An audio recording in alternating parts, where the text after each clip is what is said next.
Bismillahirrahmanirrahim. Assalamualaikum warahmatullahi taala wabarakatuh. Okey, bertemu kita lagi alhamdulillah, dan ini adalah kelas sains. Ini adalah kelas sains yang ke-6 ya. Okey, sebagaimana biasa dia ada setengah jam tingkatan 1, diikuti oleh setengah jam lagi tingkatan 2 dan baru setengah jam lagi tingkatan 3. Okay, now make sure you have this book in front of you, buku teks sekolah ya. Okay, first and foremost as usual, please betulkan niat kita belajar lillahi ta'ala ya. Mudah-mudahan Allah terima sebagai amalan baik kita ya, mencari ilmu ya. Okay, video sebelum ni untuk tingkatan 1 saya telah berhenti pada muka surat 34. Okey, sepatutnya kita sambung 35. Bagaimanapun 34, 35 ini sangat berkaitan. Iaitu untuk kita melihat apakah kaedah saintifik ya. So bila kita cakap tentang kaedah saintifik, ia adalah kaedah yang sistematik. Okey, sistematik untuk apa? Untuk selesaikan masalah. Masalah dalam sains. So bila kita buat sesuatu eksperimennya, kita kena kenal pasti dulu apa masalah tu, iaitu yang kita nak kaji. Okey, so kita lihat in page 34, saya ulang balik. Nombor 1 adalah kenal pasti dulu masalah tersebut. Dalam video sebelum ni, saya telah bagikan contoh tentang Sir Isaac Newton. Ya, dia tengok kenapa apple tu jatuh atas kepala dia. Sebab dia duduk bawah pokok apple. Okey, kemudian nombor 2 adalah membina hipotesis. Okey, apakah hipotesis? Adalah penerangan awal tentang pemerhatian yang kita kaji dan kemudian kita kena uji hipotesis tersebut. Ya. Okey, kemudian ketiga, mengawal pemboleh ubah. Kita ada 3 pemboleh ubah. Pertama, dimanipulasikan. Dalam eksperimen tu ada benda yang kita ubah. Dia nama pemboleh ubah. Tapi kita manipulasikan, maksudnya contohnya eksperimen apa? Contohnya eksperimen tentang yang tingkatan 2 punya ya, iaitu tentang fototropism, hydrotropism, iaitu tindak balas tumbuhan terhadap cahaya, terhadap air dan sebagainya. So bila kita nak buat eksperimen, nak tengok betul tak dia bertindak balas terhadap cahaya, yang lain kita kena pastikan malar. So ada 3 ya. 1, kita manipulasikan, kita tukar-tukar. Yang kedua, kita malarkan tetap ya. Yang ketiga adalah bergerak balas. Bergerak balas, tengok apa hasil daripada eksperimen tu, kita akan tengok apakah dia punya gerak balas. Kalau benda tu adalah menimbang, kita akan lihat berapa gram ataupun kg. Ya, yang tu tindak balas ya. So ada tindak balas pula, bergerak balas. Ada 3. Pertama, pemboleh ubah ini dimanipulasikan, yang itu kita ubah-ubahkan bersesuaian dengan eksperimen.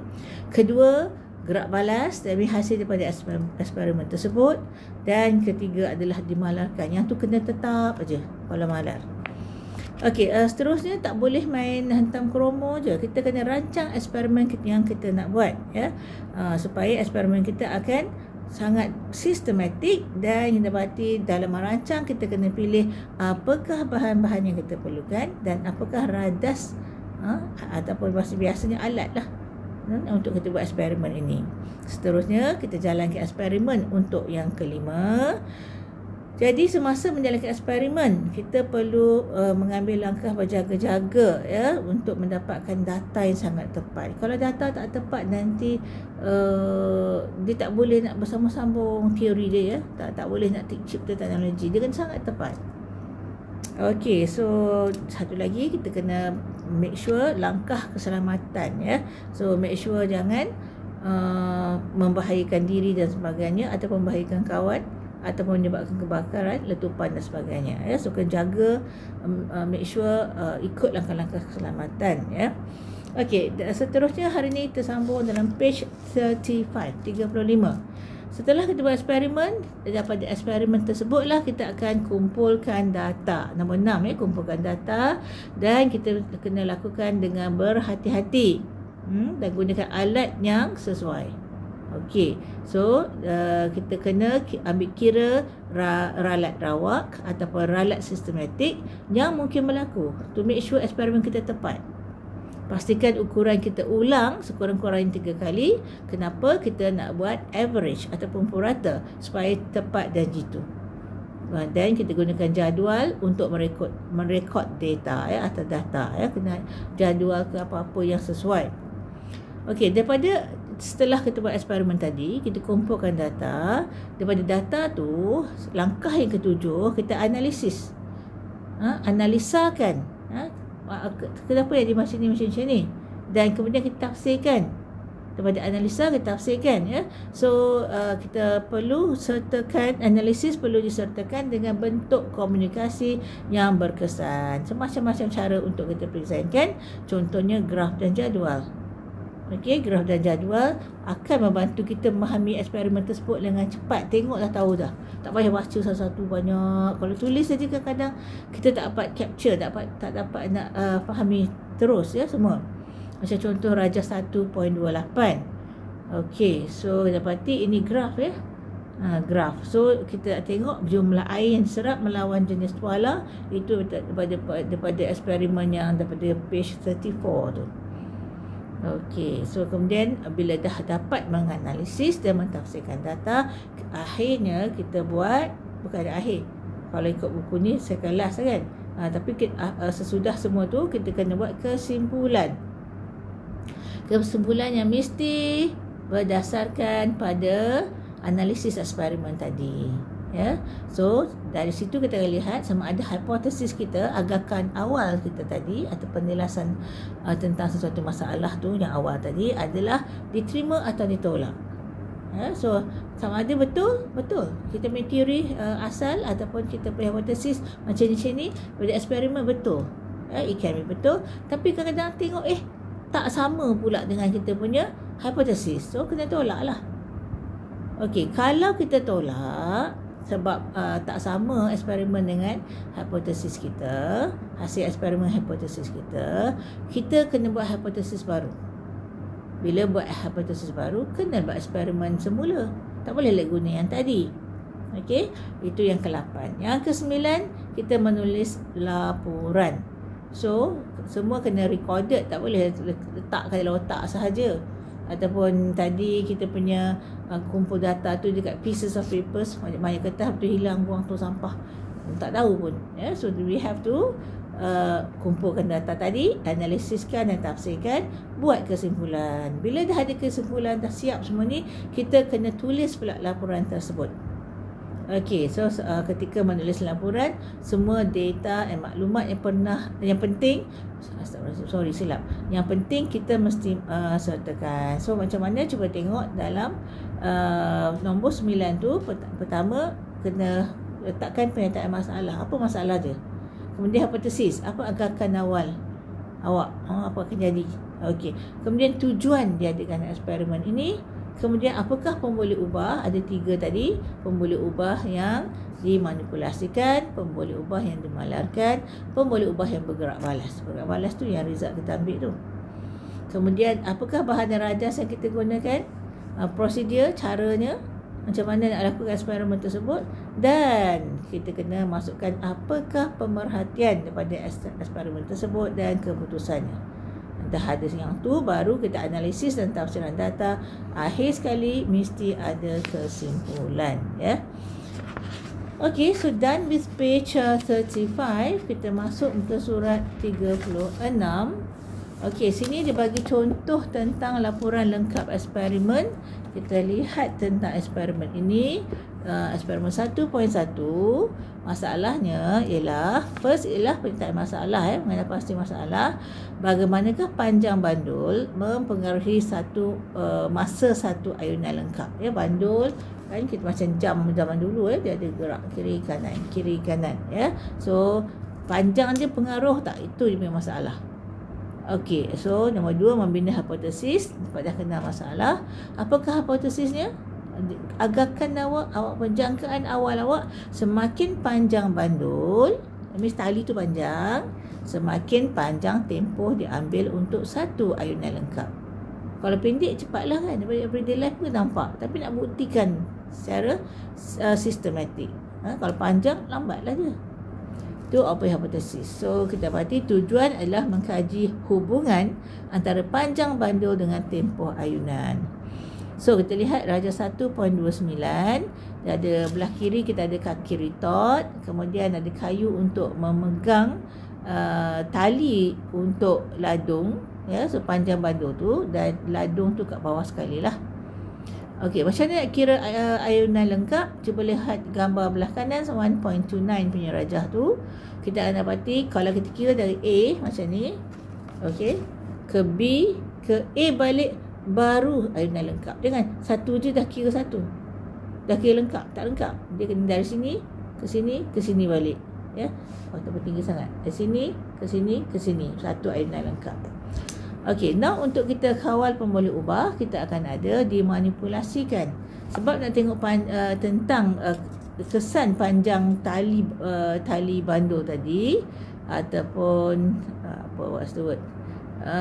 Panjang bandul tu. So itu adalah yang dimanipulasikan, ya. Pemboleh ubah dimanipulasikan panjang bandul tu, ya.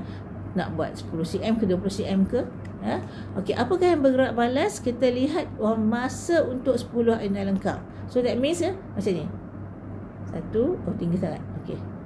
1, 2, 3, 4, 5, 6, 7, 8, 9, 10. Ya, 10 ayunan lengkap. Kita tahulah kita nak guna apa untuk tengok masa. Tentulah jam randik, ya. Okey, pemboleh ubah dimalarkan, that means sama aja jisim ladung tu sendiri, yang bawah yang bulat tu. Dan Raja 1.29 ladung bandul tu janganlah tiba-tiba leper besar, tiba-tiba kecil bulat. Dia kena sama aja, itu malar tetap. Malar ialah tetap. Dan sudut ayunan kita samalah. Kalau 45 degrees lah semua. Janganlah ada yang sampai ke atas, sampai atas, ataupun ada yang kecil je. Kita kena sama, ya. Okey, radah saya cakap tadi, kita perlu ada kayu untuk kepitkan tali, kaki retort, bandul, benang. Benang tu untuk tali tadilah, setengah guna tali, setengah guna benang, ya. Jam randik, saya sebut dah tadi, dan pembaris meter. So prosedur ialah macam mana nak buat, ya, merancang jalan penyiasatan saintifik. First, prosedurnya kita ambil bandul yang tali dia 20 cm. Okey, kita tarik ke tepi, kita lepaskan 10 ayunan lengkap, kita tengok masa. Seterusnya kita ambil untuk 10 ayunan lengkap saya dah sebut tadi, rekodkan, kan kita ulang dengan panjang bandul berlainan. So daripada situ kita buat jadual. Okey, so berarti kat situ catatan, murid perlu menulis prosedur dalam bentuk ayat pasif, bukan ayat aktif. So ayat pasif, ya, bukannya ayat aktif. Ayat aktif tu macam sedang buat.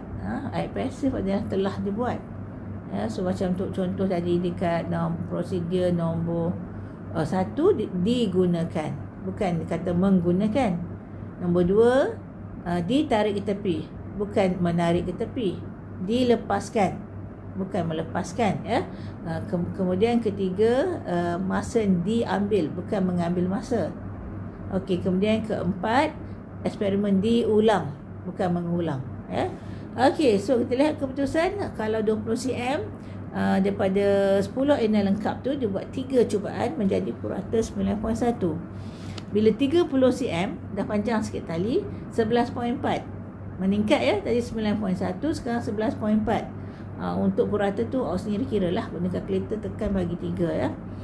Okey, kalau 40 cm pula, dapati meningkat lagi 13.1. Kalau 50 cm lagi tinggi 14.3. Kalau 60 cm lagi tinggi 15.2. That means makin panjang daripada 20 cm ke 60 cm ke bawah, purata untuk dia membuat 10 ayunan lengkap meningkat from 9.1 sampai 15.2. Okey, then the steps after membentang data dan dikumpul dalam jadual. Kita lihat nombor 6, tafsirkan data dan keputusan dengan penakwilan saintifik. So kita akan dapati kita gunakan graf untuk Raja 1.30, ya. Cuba tengok dia punya graf, ya. Semakin panjang bandul, semakin panjang masa bagi 10 ayunan lengkap. We expected that. Itu yang kita kata hypothesis adalah jangkaan awal yang kita expect, ya. Okey, after tafsir data dan keputusan, yang ketujuh akhir membuat kesimpulan. So kesimpulannya berdasarkan graf tadi dan berdasarkan jadual tadi, hipotesis diterima.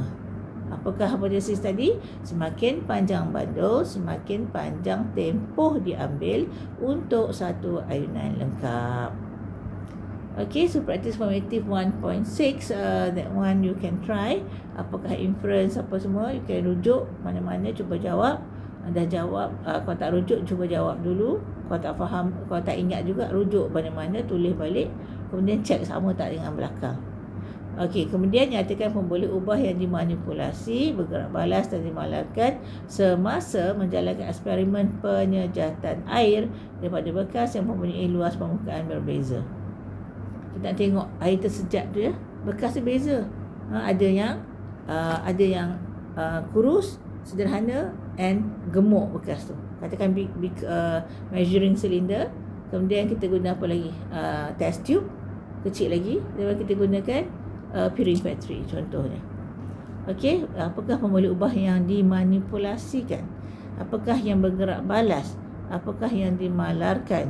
Okey, yang sama adalah apa? Tentang air daripada bekas, dan suhu sekeliling kena samalah. Janganlah yang ni satu measuring cylinder tu dekat tempat lain, so suhu dia berbeza. Kemudian test tube, tabung uji tempat lain, suhu berbeza, tak boleh lah. Dimalarkan, dia punya suhu kena sama sebab penyejatan, ya. Apa lagi? Penyejatan. Kemudian tak boleh lah satu radas tu, tak, katakan measuring cylinder tu dikipas, yang test tube tak dikipas, tak boleh, ya. Tu kena dimalarkan, ya. Sebab penyejatan. Oleh penyejatan kita kena make sure pastikan sama dia punya suhu sekeliling, kemudian dia punya pergerakan udara gerak ke tidak, kemudian di bawah cahaya matahari ada haba ataupun dalam bilik, tak boleh lain-lain, kena sama je, tu dimalarkan. Kemudian dimanipulasikan, iaitu dia punya luas permukaan. Kalau kita lihat measuring cylinder ataupun silinder penyukat tu, kan dia punya permukaan tu lebih luas daripada tabung uji, test tube. Kemudian test tube pula dan measuring cylinder lebih adalah kurang luas daripada purimetry contohnya. Okey, kena, itu yang dimanipulasikan. Tak sama, itu tak sama. Sebab nak tengok kadar penyejatan. Kemudian bergerak balas, kita tengok banyak mana air yang tinggal. So kita akan tengok dengan cara mungkin kita boleh letakkan dalam di atas untuk menyukat jisimnya. Tengok, sebab kadang-kadang kau tengok je tak sama, ya. Kau tengok kat measuring cylinder, sebab sikit sangat berlaku penyejatan, tak sama. So mungkin bergerak balas adalah bacaan pada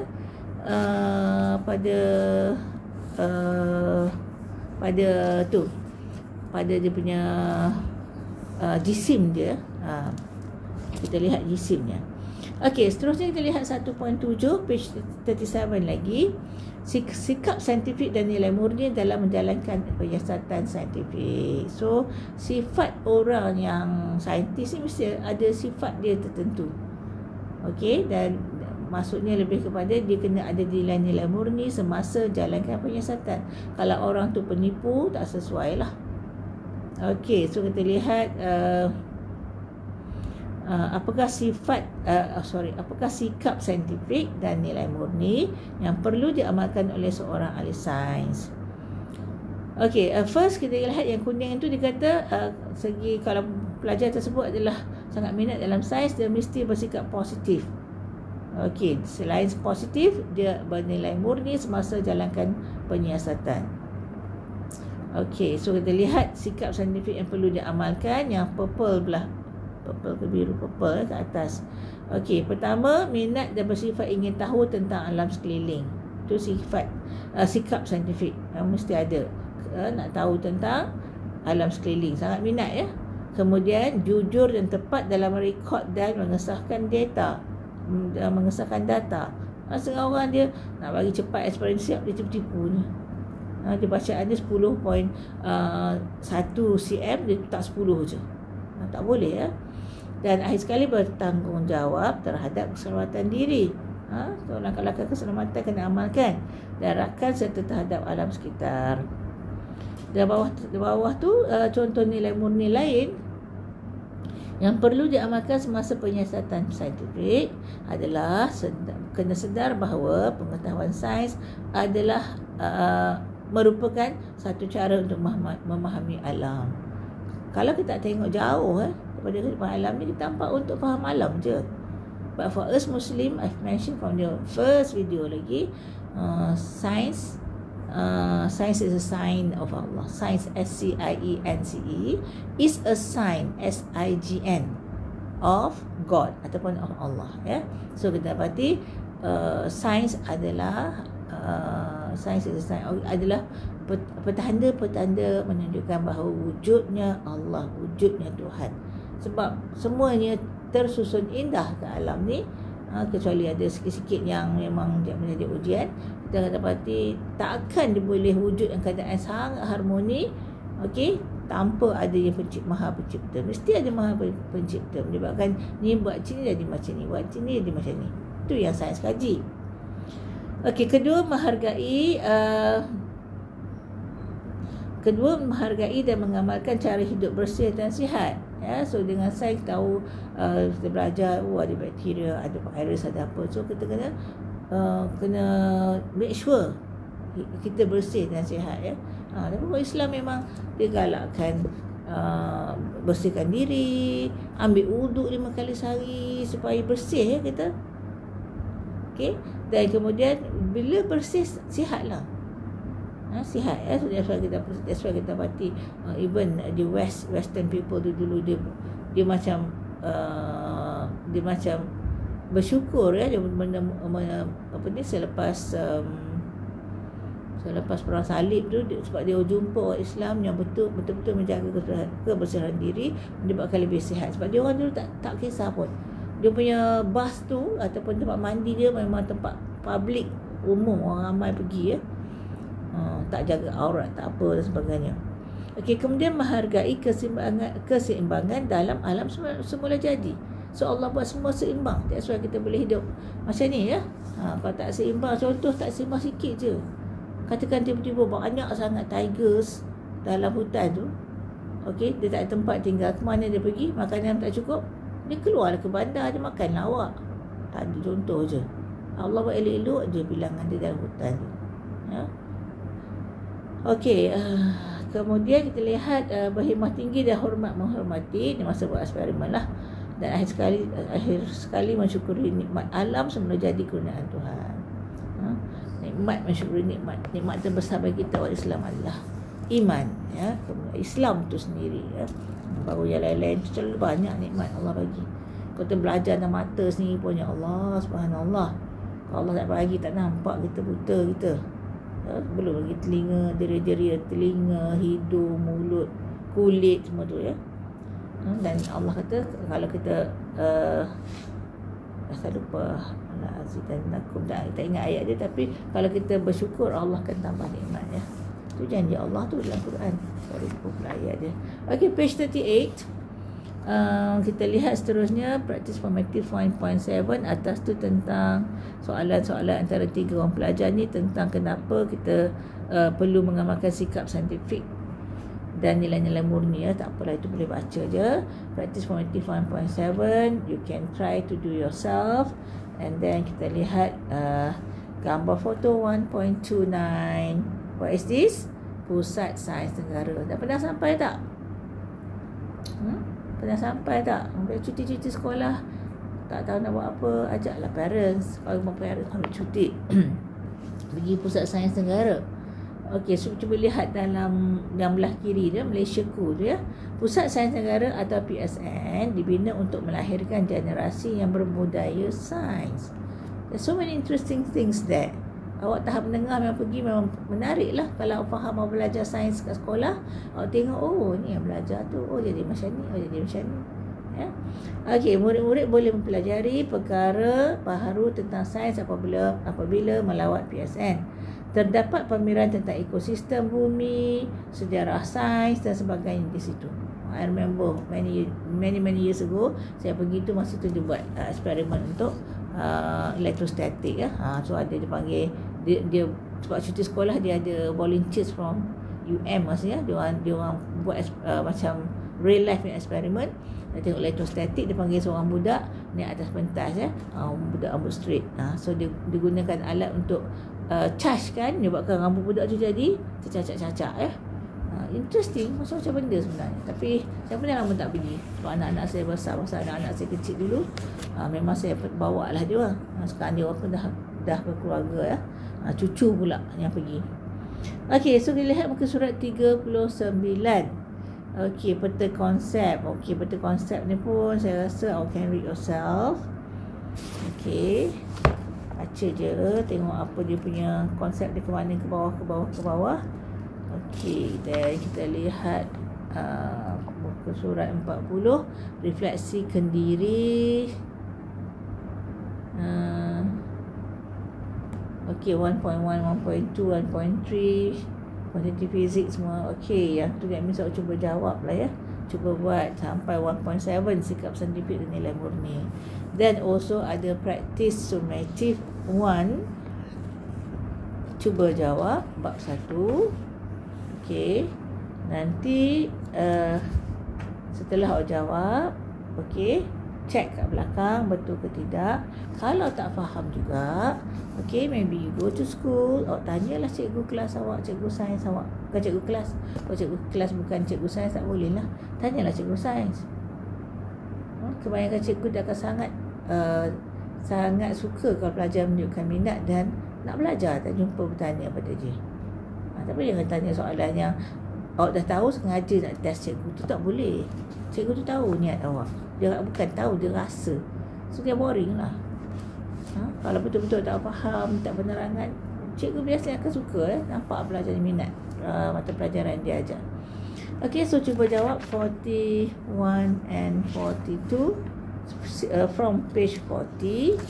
Okey, saya rasa nanti mungkin saya habis bab 2 ataupun pertengahan ke, mungkin saya patah balik untuk bincangkan soalan-soalan yang mungkin awak tak apa, saya rasa agak-agak awak tak faham.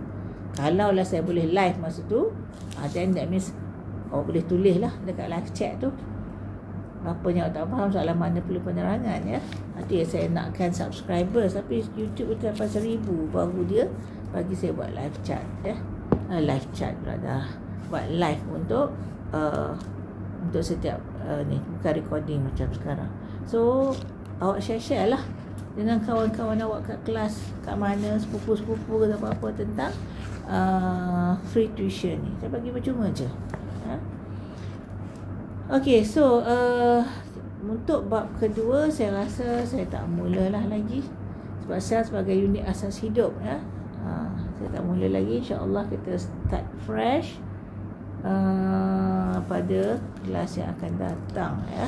Sebab setengah jam je saya bagi kelas, tak lama pun. Kalau you just form 1 setengah jam je, 2 kali seminggu ya. So kemudian kalau form 3 dia lama sikit lah. Kalau form 2 pun tak lama, setengah jam. Dia form 3 seelok-eloknya dia ambil daripada awal sampai habis.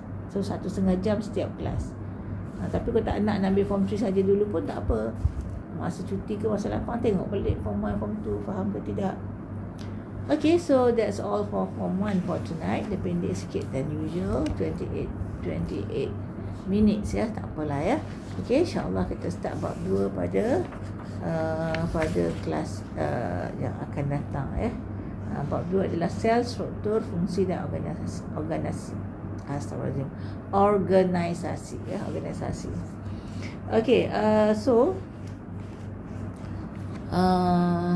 please share with your friends, siapa-siapa yang tahu yang form 1, okay, supaya dia boleh belajar juga. Ilmu adalah unik ya. Awak share, awak dapat pahala tau. Okay, dapat pahala.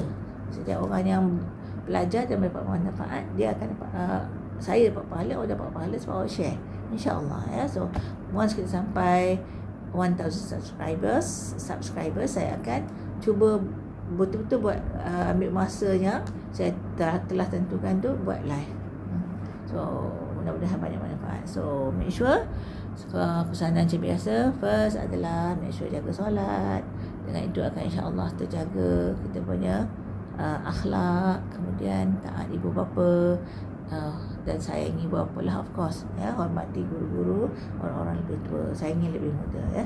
So that's all for tonight. Assalamualaikum. Tonight betul lah, memang sebab malam untuk sains, ya. Assalamualaikum warahmatullahi taala wabarakatuh. Okay, so I'll give some time, 1 minute untuk saya mulakan form 2 pula, ya.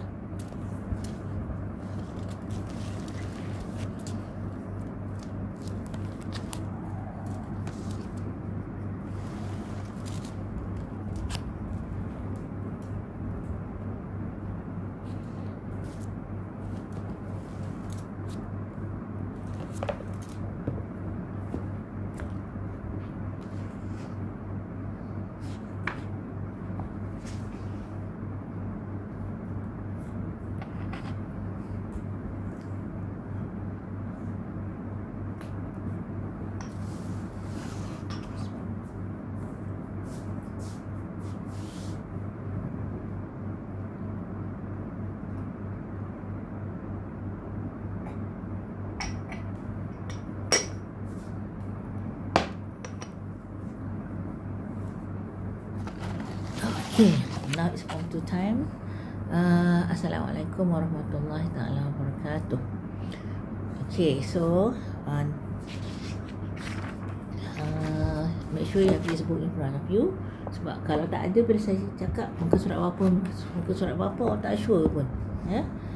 Tak tahu apa yang saya cakap, kan. Okay, so form 2 I've finished all the kitar air, kitar karbon, kitar oksigen pada kelas yang lepas. Juga langkah-langkah untuk selesaikan masalah gangguan kepada kitar nutrien. Okay, kenapa dia ganggu?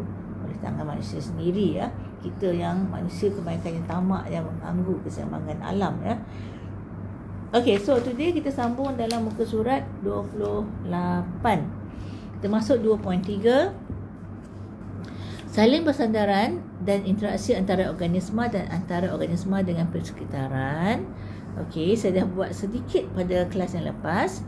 So, kita dapati you have to know the istilah-istilah, ya. Pertama, habitat. Apa habitat? Ya, habitat adalah tempat tinggal semula jadi, ya, untuk sesuatu organisma. So, habitat untuk ikan mana? Dalam air lah. Habitat untuk lembu kat mana? Padang rumput. Okey, habitat untuk belalang mungkin padang sekolah ke. Itu habitat je, tempat tinggal semula jadi.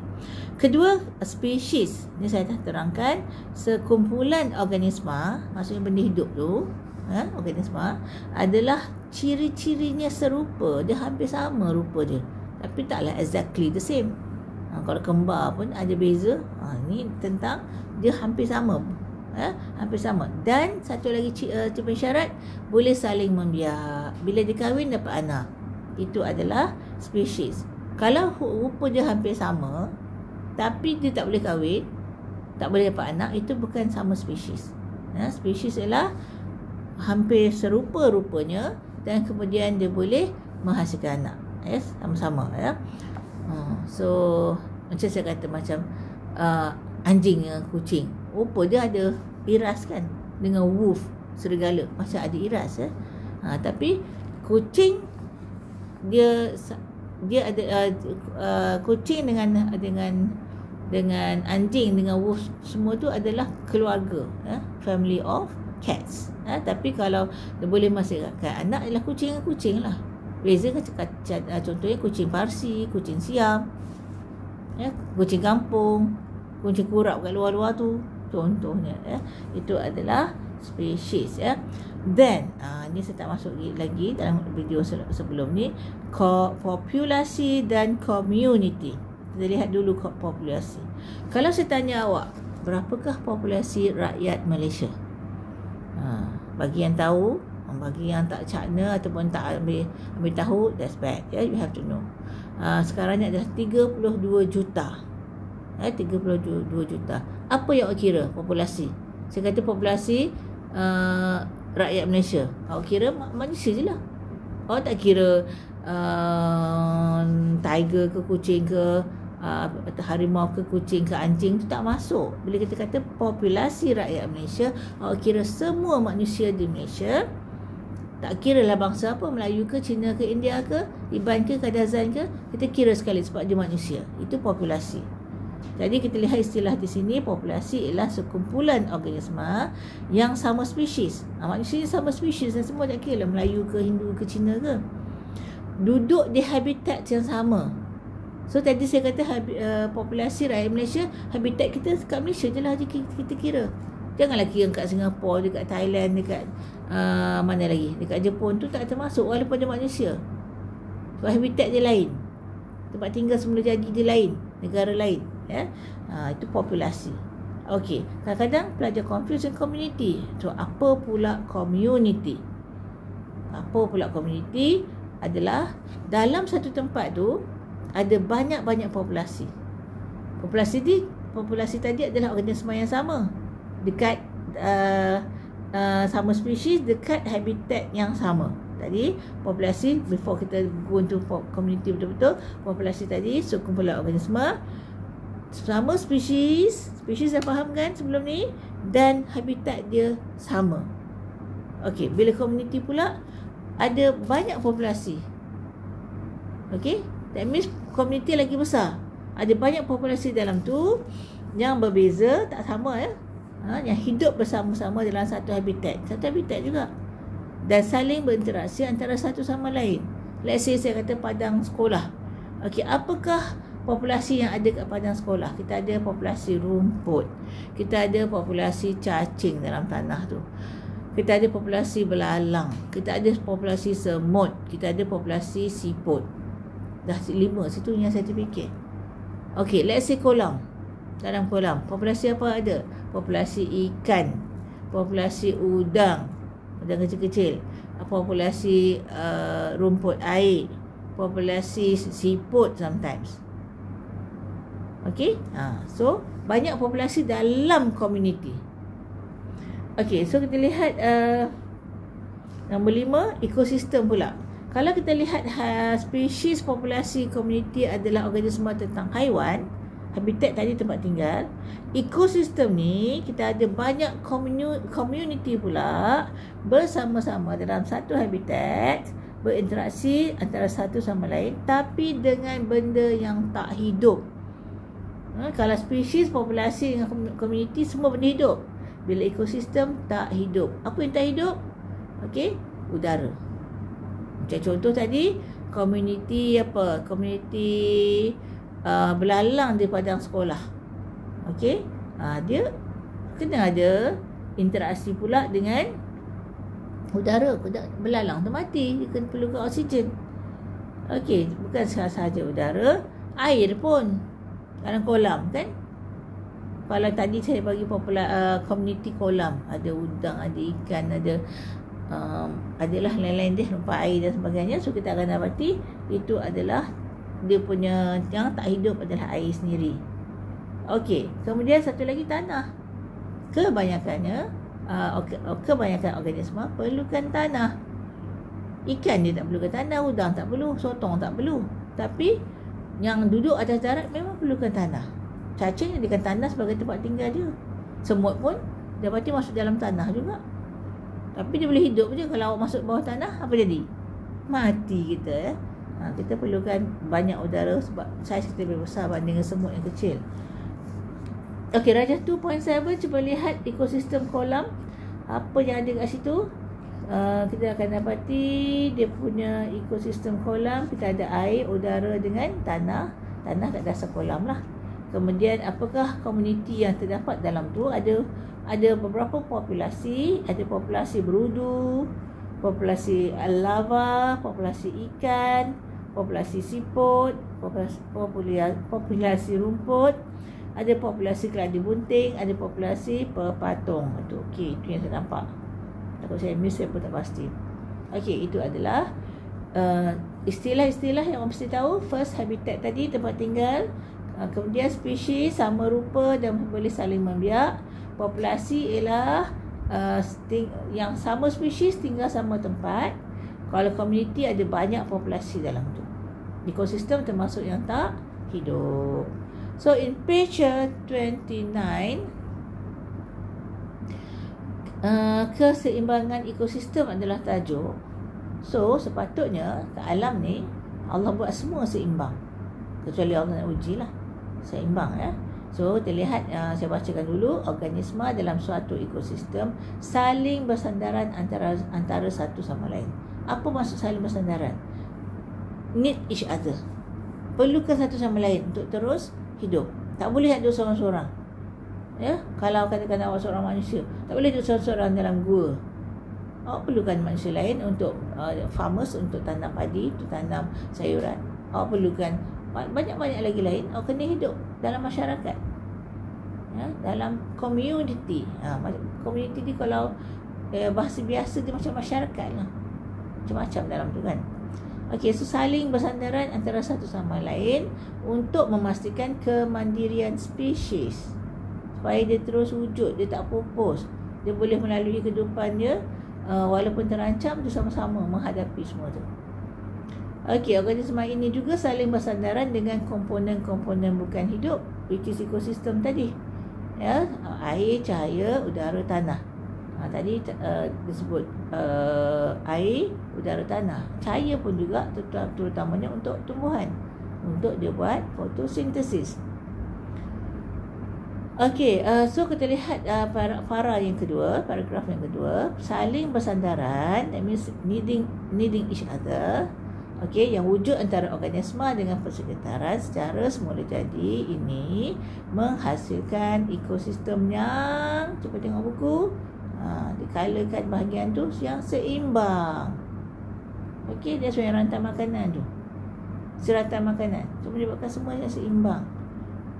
Bila seimbang, dia duduk tempat dia berfungsi sebagai yang sepatutnya. Dia tak adalah macam as I mention just now, tak adalah tiba-tiba banyak sangat harimau kat hutan. Ke mana nak pergi? Makanan tak cukup, dia ke bandar pula.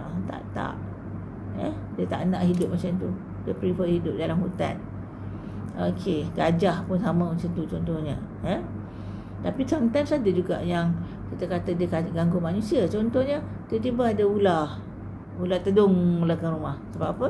Sebab sometimes kawasan perumahan awak dulu adalah ladang kelapa sawit. So memang ada ular tedung. So bila dah clear dia kelapa sawit, dibina buat perumahan, adalah makhluk tu. Okey, so dia menghasilkan ekosistem seimbang. Suatu ekosistem dia katakan seimbang macam mana? Jika organisma hidup dan komponen-komponen bukan hidup dalam persekitaran berada dalam keadaan harmoni, just nice, cukup semuanya ya, harmoni tanpa gangguan luar.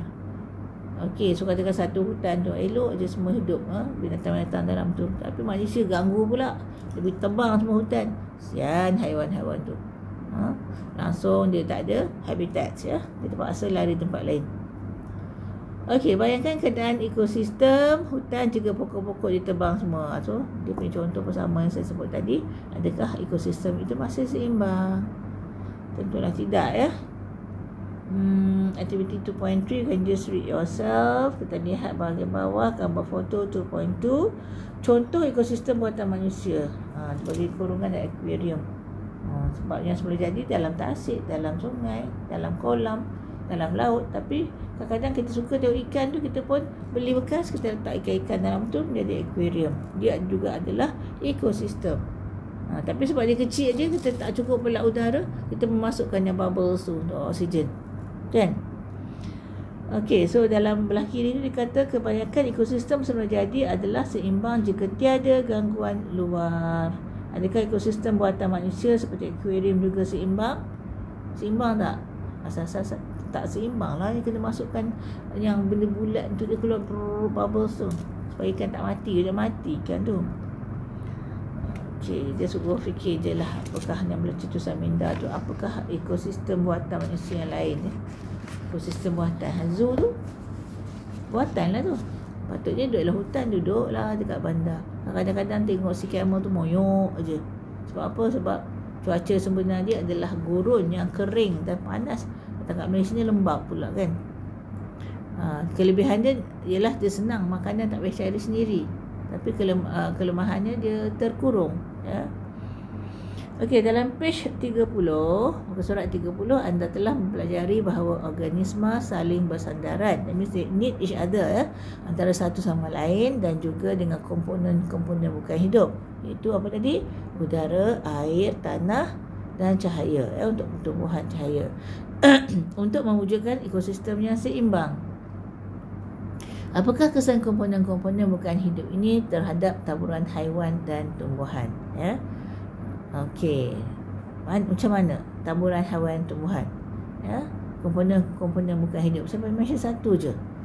Air, ya. Kita kat Malaysia banyak sangat air. Hujan kita mencukupi. Okey, kita bandingkan dengan gurun. Gurun tak cukup. So kita dapati banyak tak tumbuhan dekat gurun? Tak banyak. Special pun Allah buat. Ada pokok-pokok tamar, pokok-pokok kaktus. Sebab dia tak banyak hujan.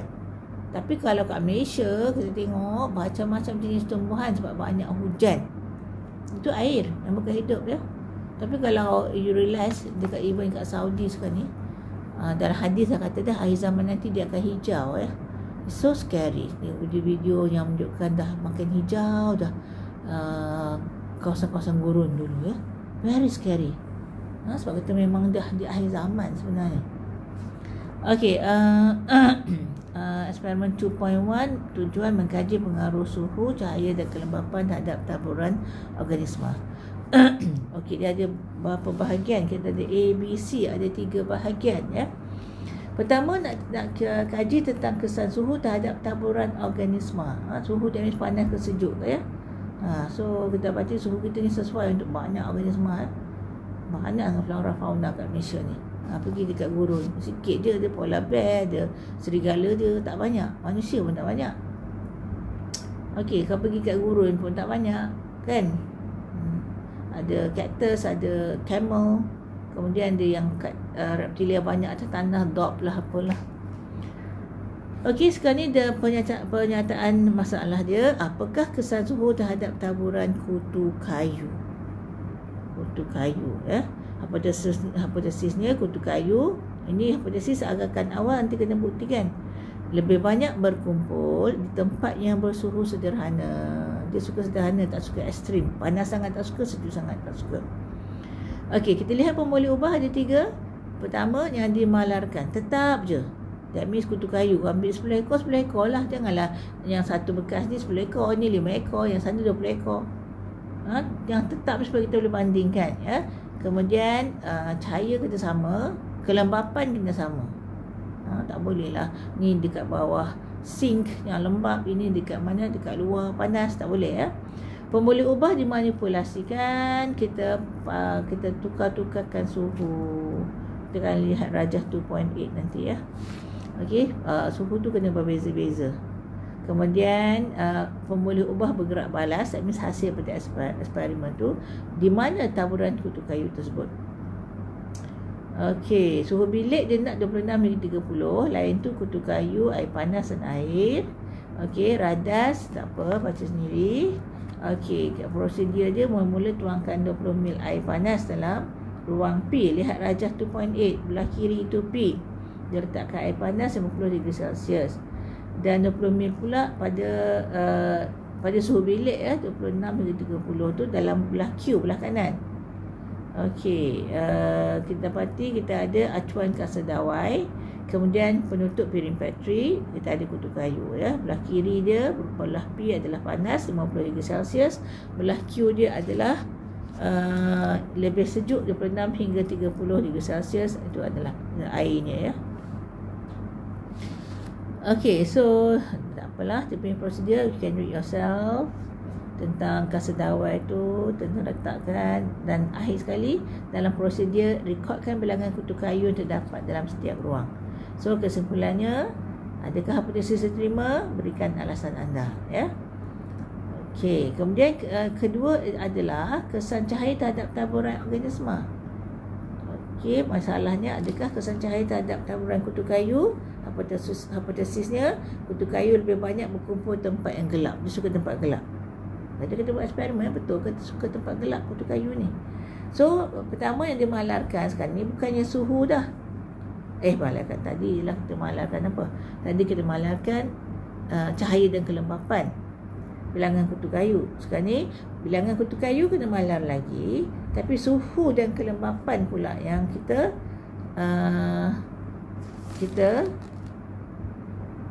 tak suhu dan kelembapan masih lagi tetap dimalarkan. Yang kita manipulasikan ubah-ubah ada cahaya atau tak ada cahaya. Yang bergerak balas kat mana kutu kayu tu duduk, taburan kutu kayu. So look at page 31. Kita lihat rajah 2.9.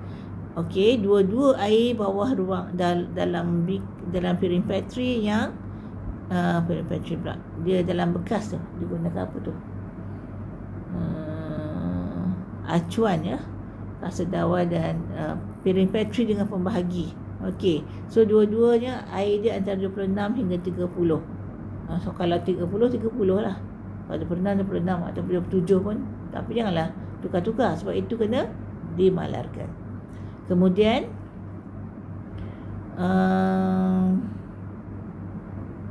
prosedur dia, letakkan 20 ml air dalam dua-dua belah R dan S, dan kemudian letakkan kasedawan, letakkan di atas piring petri acuan dia, letakkan 10 ekor kutu kayu.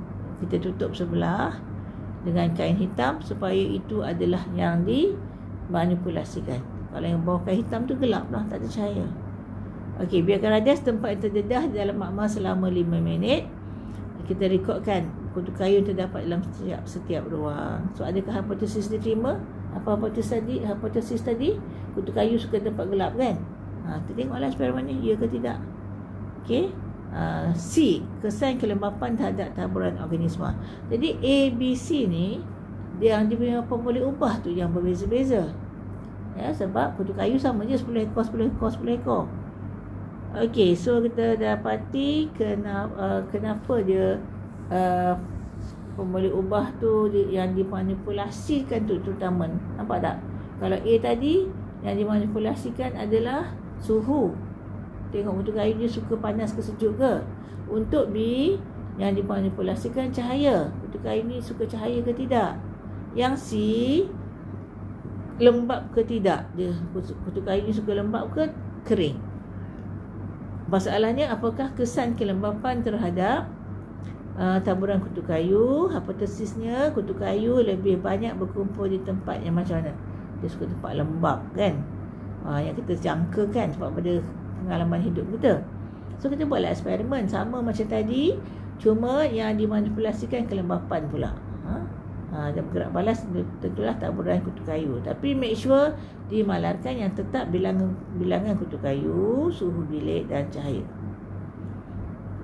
Okey, dilihat rajah 2.10. Kita akan dapati ruang T ada air kat bawah 26 hingga 30 degree Celsius.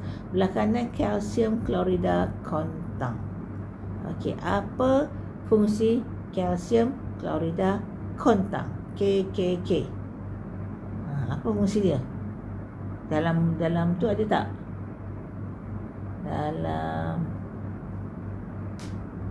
Dalam prosedur tak ada. Dalam boleh ubah.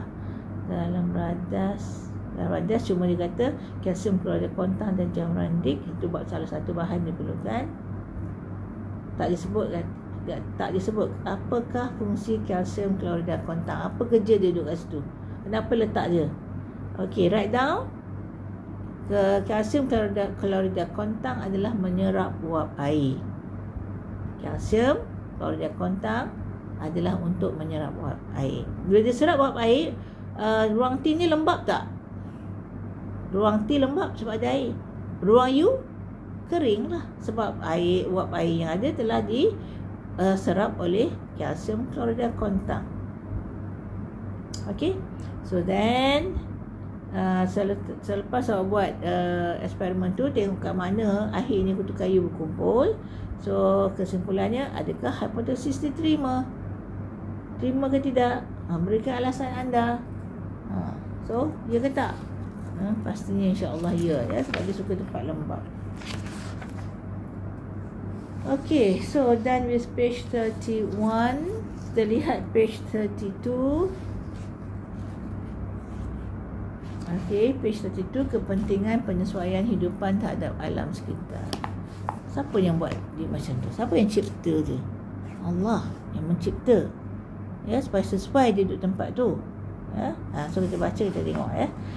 Kawasan tropika macam tempat kita menerima taburan hujan yang tinggi. Kita banyak air every year. Tak pernah pula kita tengok dasar tasik dah kering sampai mereka-rekah. Tak ada ya. Sentiasa ada air, alhamdulillah. Dan limpahan cahaya matahari sepanjang tahun. All year round kita banyak cahaya matahari. It's not like macam dekat mana? Dekat England dan sebagainya. Dia ada cahaya matahari paling banyak masa summer. Okey, kurang sikit masa spring dengan masa autumn. Masa December ataupun masa winter adalah paling sedikit. And some countries pula macam dekat utara, North Pole, South Pole, lagilah ada masa hampir 6 bulan je malam, ada masa hampir 6 bulan je siang ya. Itu kat kutub-kutub ya. Kita kena imagine ke kita tak duduk tempat macam tu. Kita tahu kat Malaysia je. Unless you've travel overseas, then you understand ya. Kawasan gurun mengalami cuaca panas dan kering yang melampau.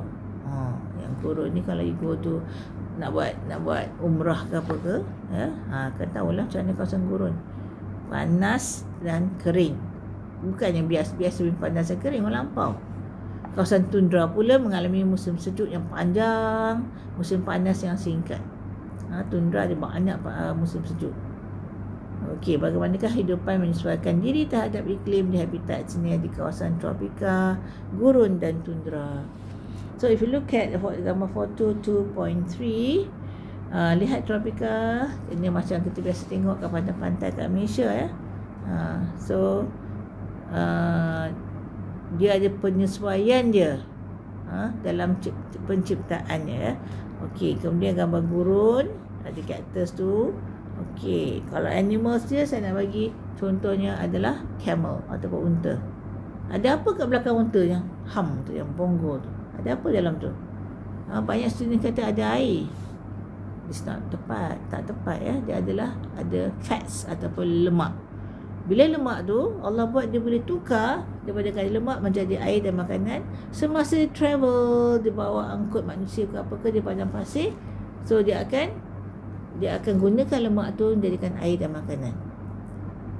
Okey, sampailah kalau dah jauh sangat jalan, dia pergi pula dekat wadi-wadi ataupun dekat kawasan-kawasan yang ada air, dia akan minum, replace balik gurun ya. Okey, kemudian last tundra. Tundra adalah kawasan yang sentiasa sejuk bersalji ya. Hampir tak ada hidupan, pokok pun tak ada. Gurun, gambar gurun tu ada juga pokok sikit-sikit. Okay, so at 2.4 tak apa. So kita stop at page 32. Dan insyaAllah interaksi antara organisma kita akan lihat dalam kelas akan datang, which is page 33. So that means interaksi antara organisma ni, benda hidup dengan benda hidup antara satu dengan lain, macam mana interaksi ni?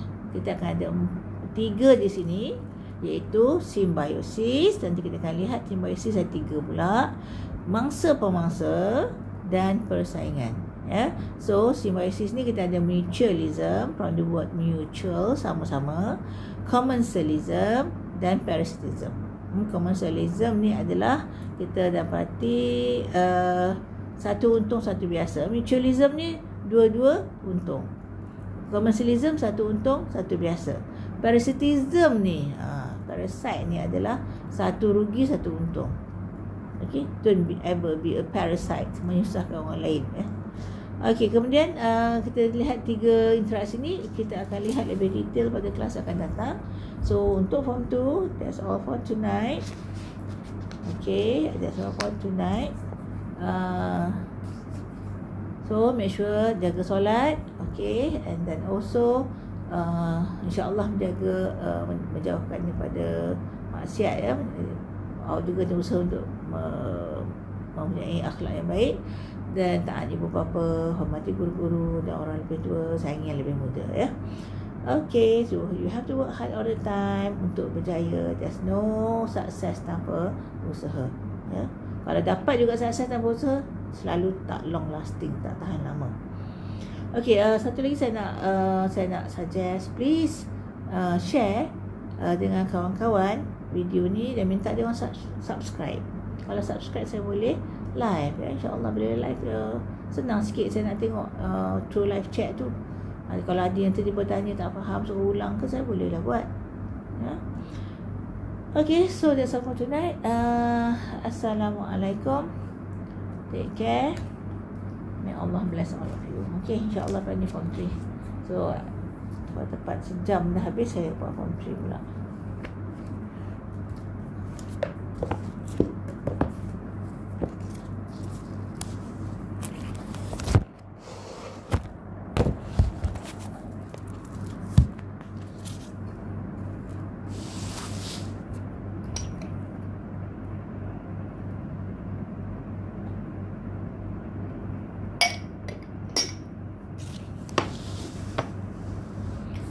Okay, Assalamualaikum form 3s. I hope you're ready. Make sure you have this book in front of you. Okay. And also make sure betulkan niat belajar lillahi ta'ala. Mudah-mudahan awal jaya dunia akhirat ya. Amin. Okay, saya telah masuk dalam masa lagi bab pertama, rangsangan dan gerak balas. Saya telah terangkan tentang mata, and I told you previously dalam kelas sebelum ni that saya tinggalkanlah mata, saya ulang banyak kali dah. Dan selepas mata kita ada telinga. Telinga pun mula saya nak ulang, tapi it seems that nanti hari ni kita kesambung dengan telinga juga, mekanisme pendengaran ya. So saya tinggalkan telinga. Saya terangkan dalam the previous video. Please watch it so that you know which parts ya. Senang nak label bila tengok banyak kali okay, ingat. Kita juga telah pelajari dalam muka surat 14 tentang hidung ya. Di manakah terletaknya reseptor bau? Atas ke bawah ke depan ke belakang? Tentang bahagian rongga atas hidung ya. Adalah reseptor bau. Dia datang dalam bentuk apa? Dalam bentuk kimia ya. Kalau dengar tadi datang dalam bentuk gelombang ya. Kalau mata kena ada cahaya lah. Okey, kita berarti hidung adalah untuk deria bau. Ada berapa juta sel? Subhanallah, 10 juta sel ya, banyak ya. Kecil ya dalam ni rongga ni. Bahagian atas dia 10 juta ya. Can you imagine the size of the cells? It's very very small. Okay, so dia kena berfungsi apabila ada mucus ya, baru boleh bau. Sebab bahan kimia yang datang tu larut dalam mucus, baru dia akan rangsangkan reseptor bau, barulah akan jadi impuls untuk hantar ke otak untuk ditafsirkan. Kita juga telah pelajari tentang lidah pada kelas yang lepas. Apakah terdapat bunga-bunga bintil-bintil kecil ataupun bunga-bunga kecil atas lidah? Nama dia papila. Okey, ada apa kat papila ni? Dalam tu ada tunas rasa. So kita baca tunas rasa ni lah ada reseptor rasa. So barulah ditafsirkan. Tapi kena larut dalam air liur dulu makanan tu, barulah dia boleh rangsang reseptor rasa hantar ke otak untuk ditafsirkan. So untuk struktur lidah kita dapati bintik kecil tadi dah. Dan kita dapati 5 jenis rasa: manis, masin, masam, pahit, umami. Tu dah kita belajar dah. Muka surat 16. Kulit. Kulit saya lukis balik. Ada berapa lapisan? 3. Atas sekali dermis. Dermis. Tu melurut pula ke bawah. Okey, dermis. Dan kita ada epidermis. Dan kita ada fatty layer ataupun lapisan lemak. Lapisan. Okey, nampak ya. Lapisan lemak. Okay, so untuk dermis, epidermis dan lapisan lemak ni, kita akan dapati ada receptors. Ada berapa receptors? Ada 5 type of receptors. Okay, always saya start dengan yang paling atas. Dalam dermis kita ada macam akar terbalik. Apa sini sebut macam akar terbalik supaya ingat dan boleh nak label. Ini adalah reseptor apa? Kesakitan, reseptor sakit. Okey, dan kita ada untuk haba, panas sejuk, kita ada Ini bulat sikit. Okey, so ini adalah reseptor haba. Panas ya, reseptor haba. Ini dalam dia, struktur dalam dia juga. Ini adalah reseptor sejuk. Bila sejuk dan sebagainya, dia lah yang dirangsang. Kalau panas, inilah yang dirangsang. Kalau sakit, inilah yang dirangsang. So dah ada 1, 2, 3. Ada 2 lagi. Kita berarti yang macam saya kata, macam ibu jari tu. Jari ni untuk apa? Kita tekan kan. Ini reseptor tekanan. Nampak? Tekanan. Reseptor tekanan. Ada satu lagi. Dia dah hampir ke atas. Ini adalah reseptor sentuhan. Okey, should recognize untuk awak label. Recognize. Kalau buat 2-3 kali, ingatlah insya-Allah. So kita dapati reseptor yang kat kulit adalah terdapat pada organ yang paling besar lah kulit kita. Kulit adalah organ dia. Yang paling besar dalam badan manusia. Kulit manusia terdiri daripada lapisan nipis yang tadi dermis, epidermis dan lapisan lemak. So ada 5 reseptor dah sebut, dan reseptor-reseptor inilah yang menyebabkan dirangsang panas ke, sejuk ke, sakit ke dan sebagainya. Tukar kepada apa? Bila telah dirangsang, impuls saraf.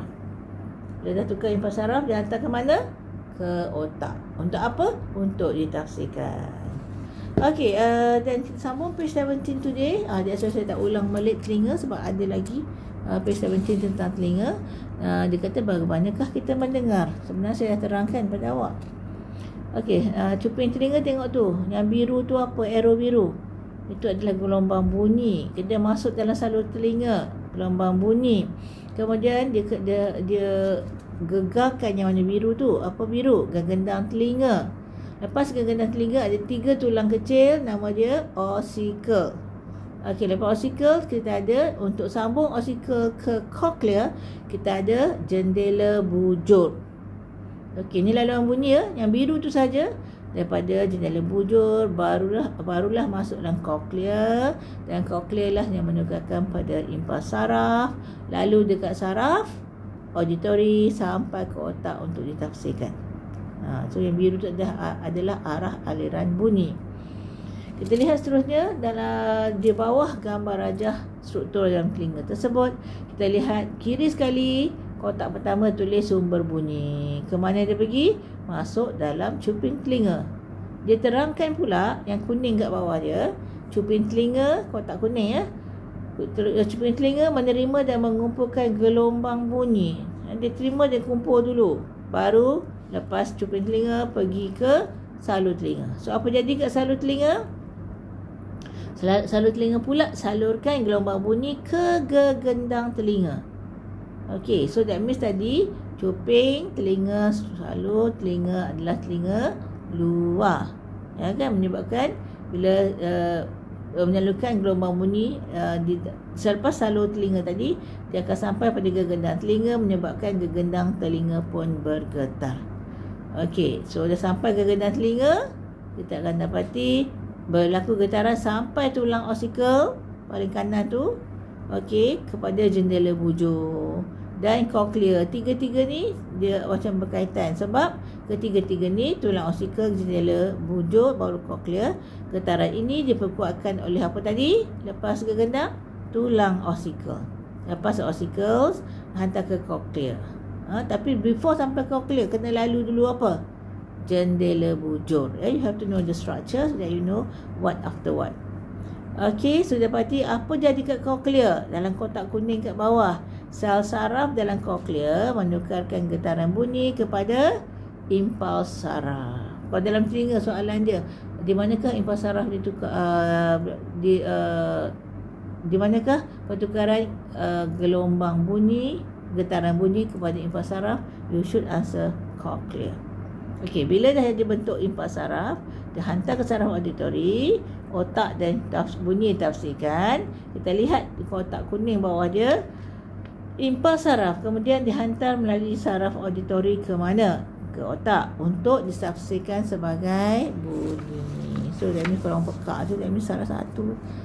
Banyak penyebab tak salah satu. Mungkin oksikel tak bertemu, mungkin gegendang dia bocor, mungkin jendela bujur dia tak kena oksikel, mungkin jendela bujur dia tak boleh hantar ke koklear. Banyak sebab ya. So, alhamdulillah kita sempurna Allah bagi ya, bersyukur sentiasa. InsyaAllah Allah tambahkan nikmat. Okey, in page 18 mekanisme penglihatan. Kita belajar atas mata, paksa saja ajar. So, soalan dia bagaimanakah kita melihat? Bagaimana kita melihat? Look at rajah 1.15. Depan mata ni ada sebatang lilin yang menyala. Okey, so cahaya travel in straight line. Iaitu fakta yang kena faham, kena tahu dalam sains. Cahaya bergerak dalam garis lurus. So, lihat yang pertama, yang dua arrow merah tu. Sebab tulis sinar cahaya daripada objek tu yang line merah tu ya. Tapi yang nipis, line merah yang tebal tu daripada bawah yang hijau. Apa yang tulis kat situ? Sinar cahaya dari objek memasuki mata melalui first layer adalah cornea. Okey, lepas cornea, kalau ingat balik lukisan hari tu saya lukis untuk telinga, untuk mata. Okay, lepas cornea adalah gelemair. Okey, lepas gelemair, lepas tu dia kena lalu dekat kanta. Ni semua load sinar, load cahaya. Saya terbalik. Okey, dia lalu kat kanta. Kemudian gelemaca yang dalam soket mata yang apa tu? Yang tengah-tengah tu. Okey, so sebelum baru dia kena pada retina, which is lapisan yang pertama paling dalam sekali. Okey, so what happened? Semua bahagian mata ini, subhanallah ya, kalau kita fikir mendalam ya, semua ya. Ini akan memfokuskan sinar cahaya dari objek ke retina. Dia taat patuh pada arahan Allah. Kerja dia bila cahaya masuk, dia kena hantar sampai pada retina. Tak ada pula tengah-tengah tu suddenly gelemair kata nak boycott lah, tak larat lah, asyik taat, asyik bagi cahaya lalu je. Hari ni saya nak sekat. Tak boleh sekat. Yang boleh sekat cahaya apa? Iris ya. Sebab dia masuk melalui anak mata ataupun pupil ya. Okey, ataupun tiba-tiba gelemaca kata tak nak lah bagi cahaya masuk hari ni. Dia alasan skala tak bagi masuk. Memang tak nampak lah awak kalau tak bagi. Tapi tak boleh, dia taat je. Selagi awak hidup, dia akan taat je apa Allah suruh kerja, dia buat kerja dia. Tak ada sesuatu yang sia-sia. Semua buat kerja masing-masing. Okey, kalau macam dalam hidung ada reseptor baru kan, tak ada pula jadi bereseptor baru. Nak mogok lah, letih sangat, non-stop dia lahir sampai sekarang. Dia mogok, dia tak nak bau. Tak boleh. Dia tetapkan berfungsi sebagaimana yang sepatutnya. Kecuali lah sesama kan, sesama banyak sangat mucus, langsung tak boleh larut, tak boleh bau. Okey, arrow selepas the first one, arrow kedua, kita akan dapati sinar cahaya akan merangsang fotoreseptor. Dekat retina mesti ada fotoreseptor. Ada apa? Ada cone dengan rod. Kita belajar before this. Untuk menghasilkan apa? Impuls saraf. So dekat retina lah tukar pada impuls saraf, hantar ke otak. Okey, sampai otak, dilihat kotak terakhir.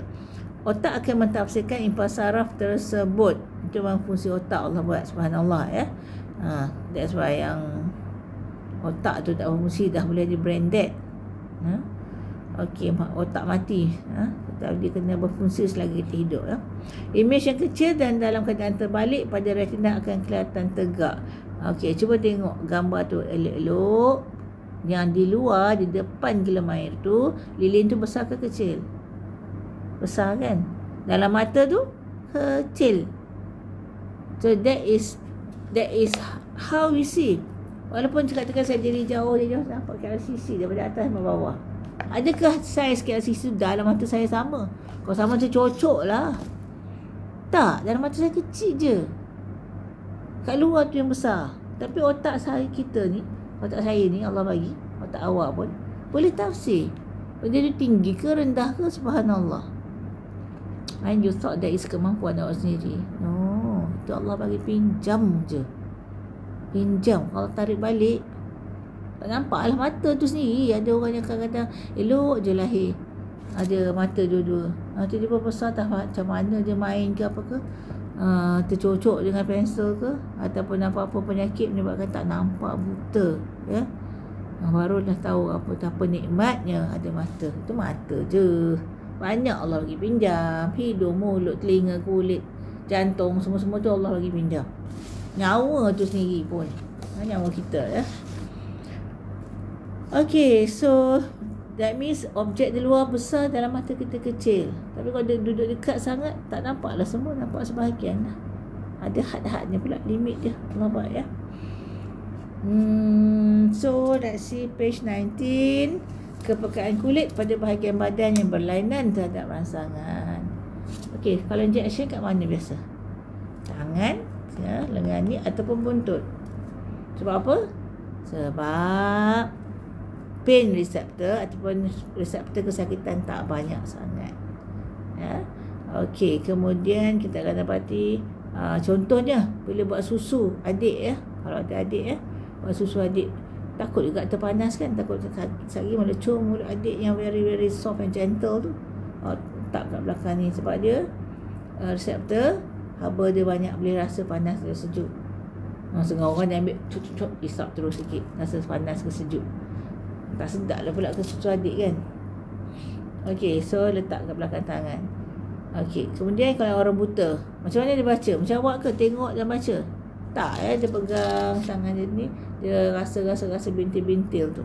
So as in photo 1.8 menunjukkan beberapa contoh aktiviti harian manusia yang menggunakan kepekaan kulit pada bahagian badan yang berlainan terhadap rangsangan yang berbeza. So I've mentioned just now, gambar pertama, budak tu diinjek dekat lengan ya, sebab dia kurang reseptor, pain reseptor.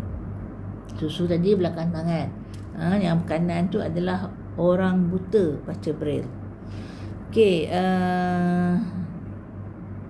dia suruh kaji pula tentang kenapa bahagian kulit lain perbezaan kan, macam mana rasa dia sensitif tak sama ya. Okey, awak rasa pain receptor ya, tadi selain lengan ni kurang, buntut kurang, mana lagi pain receptor kurang? Tahu tak? Okey, cuba ambil awak punya siku, cuba picit, cubit kuat-kuat, sekuat mungkin. Sakit tak? Tak. So dapati siku kita pun ada sikit pain receptor. So lain kali kalau mak nak cubit, awak naughty sangat, bagi siku, mak cubit sini. Kalau takkanlah mak tak tahu, tak sakit pun kat sini. Lutut kita pun tak banyak pain receptor. Bila kita macam jatuh atas lutut, memang sakit gila lah kalau banyak pain receptor. Ini pun kalau banyak pain receptor, reseptor kesakitan, letak atas meja pun sakit kan. Tapi tak banyak ya, kat siku tak banyak, dekat lutut tak banyak. Tapi ada tempat yang sensitif yang banyak. Contohnya terutama reseptor sentuhan, saya sebut gambar belakang ni. Orang tak sentuh dah rasa dah. Okay, so activity 1.6 you can just read yourself untuk memahaminya. Page 20. So dia dah bagi eksperimen, dia bagi tentang macam mana nak kumpulkan maklumat dalam bentuk jadual ya. Okey, kita tengok soalan dia. Kulit pada bahagian badan yang manakah paling peka terhadap rangsangan sentuhan? Okey, tu kalau buat aktiviti boleh tahulah. Kulit pada bahagian badan yang manakah paling kurang peka terhadap rangsangan sentuhan? Then, tu soalan 2. Soalan 3, jenis reseptor yang manakah dirangsangkan dalam aktiviti ini? Kita baca the whole of this experiment activity, then you can answer lah. 4, nyatakan 2 faktor yang mempengaruhi kepekaan kulit pada bahagian badan yang berlainan terhadap rangsangan sentuhan. Okey, dia tanya 2 faktor. Ada dekat bahagian bawah yang bawah tu, kepekaan kulit terhadap rangsangan bergantung pada 2 faktor. Garis kan? Tapi kalau sometimes buku pinjaman sekolah, janganlah rosakkan dia kan. Tulis somewhere. Tulis somewhere. Ada 2 faktor yang menunjukkan kepekaan kulit ya terhadap rangsangan. apakah bahagian tu peka ke tidak? Kita akan dapati ada dua. Satu adalah apa tu? Bilangan reseptor. Banyak atau sikit? Bilangan reseptor. Logiknya kalau banyak reseptor, dia akan peka lah. Kalau sikit reseptor, tak peka lah. Okey, kedua adalah ketebalan epidermis. Betul lah tu. Ketebalan epidermis. If you have a book in front of you, tuliskan. Supaya bila kita tengok, kita dengar, kita tulis, kita lebih ingat. Banyak kita dengar je.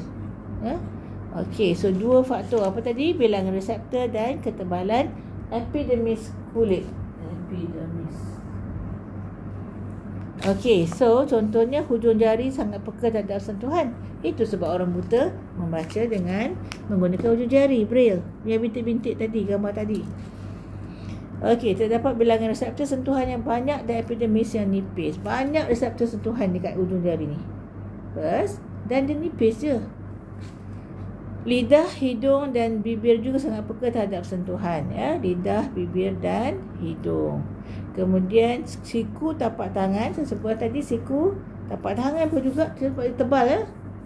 Sebab dulu masa kecil saya tak tahulah kenapa dia buat ke tak tahu. Suka masukkan jarum.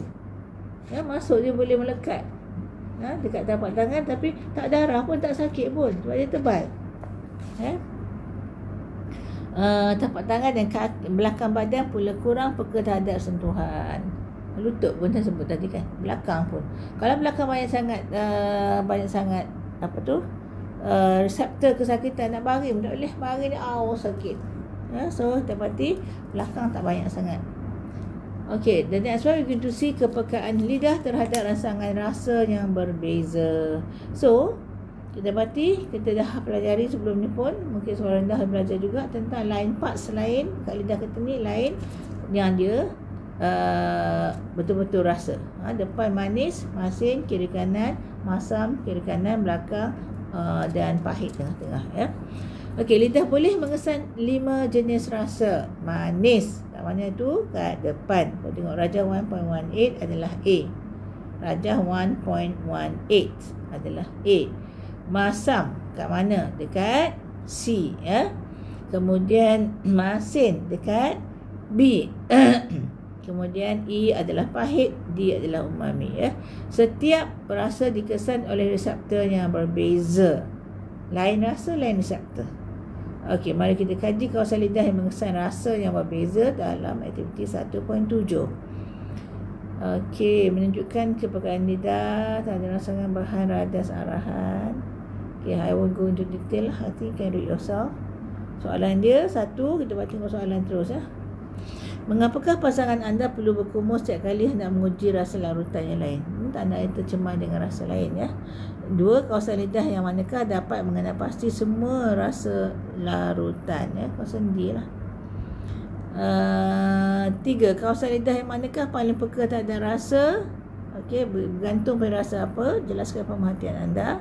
Empat, kawasan lidah yang manakah paling peka terhadap apa saya baca yang sama? Sorry. Tiga tadi kawasan lidah yang manakah paling peka. Tapi soalan 4, kawasan lidah yang manakah paling kurang peka. Tertinggal pula tadi. Kurang tu. Jelaskan pemerhatian anda. Apakah kesimpulan yang dapat anda buat dari aktiviti ini? So kesimpulannya lain kawasan je lidah, lain daripada jenis reseptor untuk merasa makanan tersebut, ya. Okay, page 22.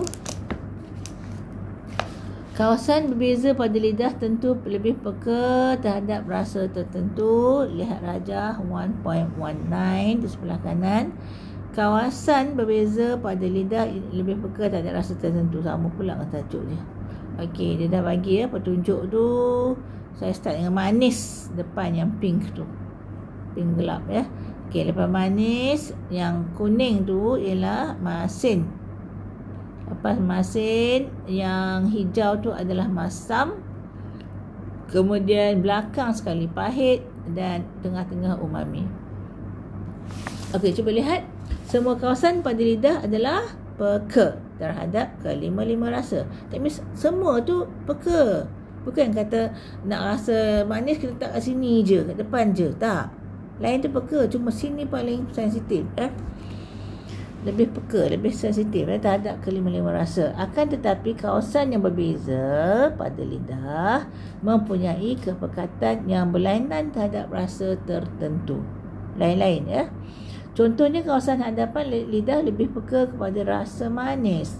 That's why budak-budak suka gula-gula. Dia letak dah manis dah sedap dah pada dia. Manakala kawasan bahagian tepi lidah lebih peka kepada rasa masam dan masin. Okey. Tapi masin depan, masam belakang. Kawasan di bahagian belakang lidah lebih peka kepada rasa pahit. Kawasan di bahagian tengah lidah pula lebih peka kepada rasa umami. Kalau zaman saya kecil dulu tak macam awak. Awak ni punya ubat dah sedap dah. Panadol aku dah ada perisa orange, perisa strawberry. Okey. Dan kalau certain ubat tu dia ada salut kan, dan dia sugary coated, dia rasa manis. Dalam tu mungkin pahit. Okey, tak macam zaman saya dulu ya. Saya ingat saya tadi ke age tu bapak saya. No, just satu je kot. Bapak saya pergi hospital bawa saya sebab saya tak sihat ke apa ke. Before pergi kena cari botol. Botol yang kadang orang buang, botol kicap, botol apa, kutip. Pergi basuh. Ataupun beli dekat pengutip botol. Selalu India lah. Dia pergi house to house, dia beli pengutip botol. Dia beli botol-botol yang tak pakai ya. Botol kicap, botol apa, asalkan ada botol. So when you go to the pharmacy dekat hospital, dia tuangkanlah ubat-ubat tu.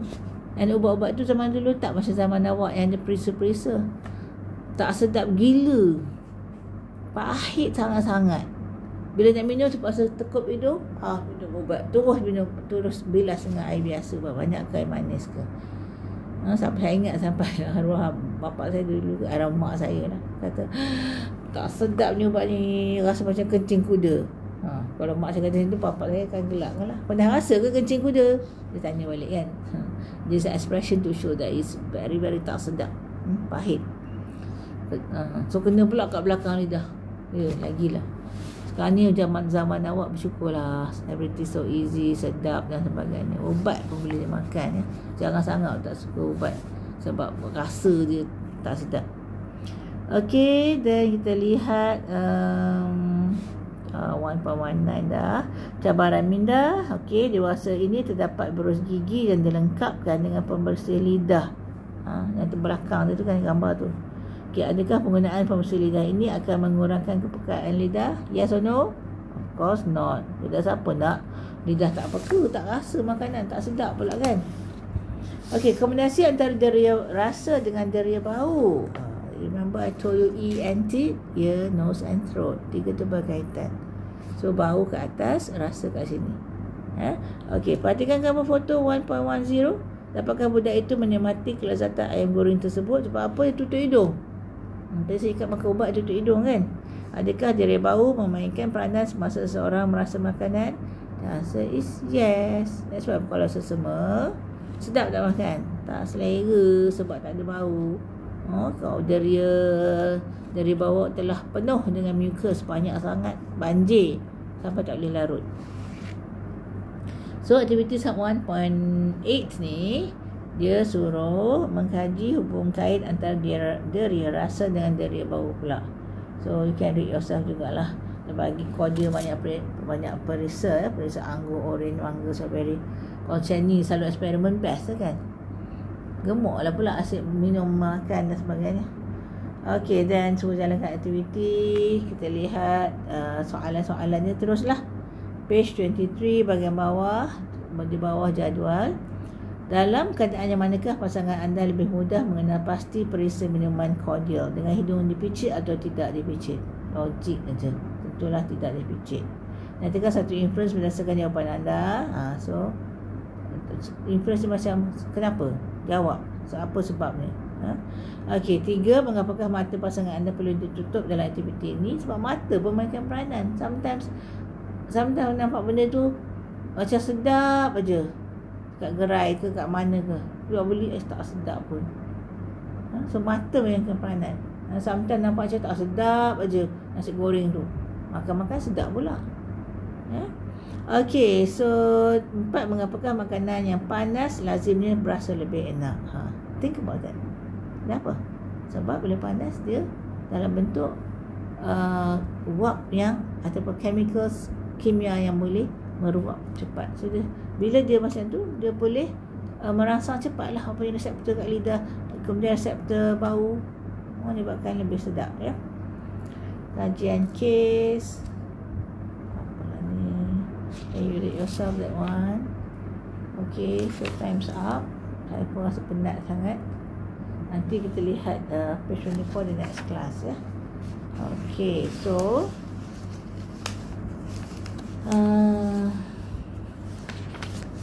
okay, kita stop di sini. As usual, saya pesan make sure jaga solat, jaga akhlak. Okay, taat ibu bapa, hormati guru-guru dan orang-orang lebih tua. Tunjukkan akhlak yang baik. Jangan sombong. Allah tak suka orang yang sombong. Sentiasa rendah diri dan sentiasa rasakan kita ni hamba Allah. So hamba Allah ni memang tak bolehlah nak sombong, tak bolehlah nak rasa semua milik dia. Allah yang berkuasa atas kita. Kita cuma meminjam saja. Okay, so satu lagi pesanan, tolong share dengan kawan-kawan supaya subscriber saya meningkat. Kalau sampai 1000 boleh buat live. Mudah-mudahan live tu saya senang sikit and detail lah. You tak faham ke saya seorang short sendiri cakap non-stop. Okay, so that's all for tonight. Assalamualaikum. Subhanakallah wa bihamdika, asyhadu an la ilaha illa anta, astaghfiruka.